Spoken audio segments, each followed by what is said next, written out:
every time na nasa labas ako, hindi nila ako tinatawag by my real name. Ang tinatawag nila sa akin is Fidel. So, nakakatuwa and it just means na nanonood talaga sila ng show and maraming nanonood talaga.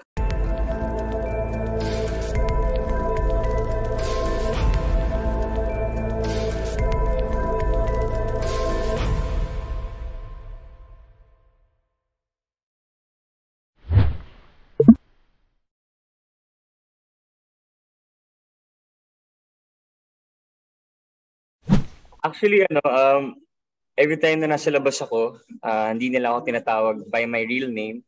Ang tinatawag nila sa akin is Fidel.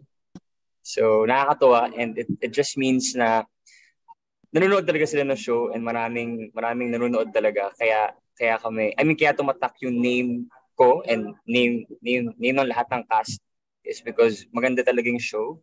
So, I'm just really happy and ayun, yun na nga, gaya na sinabi ni Julie na hindi lang naman yun sa mga artista, but sa buong team ng Maria Clara Ibarra, like from the director, writers, mga PA, mga cameraman, lahat. So, yun, just really grateful for this opportunity.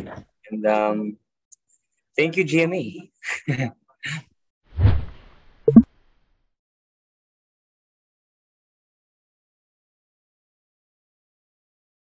Ako naman yung favorite ko yung yung umalis si Clay kasi ang ganda ng shots tapos maganda yung mga lines tapos naiyak talaga kaming dalawa tapos what else siguro yung dinggin nyo kami kasi talagang memorable yun para sa lahat sa amin kumbaga yun yung turning point ng story na parang lalaban na kami ganun.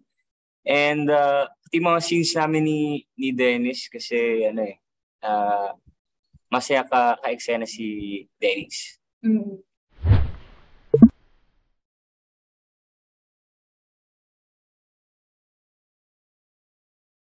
Ako naman, I'm happy sa character ko na si Fidel but if kailangan talagang pumili siguro yung character ni Dennis Ibarra kasi I think yun yung pinaka-challenging haba ng lines niya and ang hirap ng mga acting na ginagawa ni Dennis na yung ang pinakamahirap para sa akin na ginawa niya yung sa simbahan, napakahaba nun.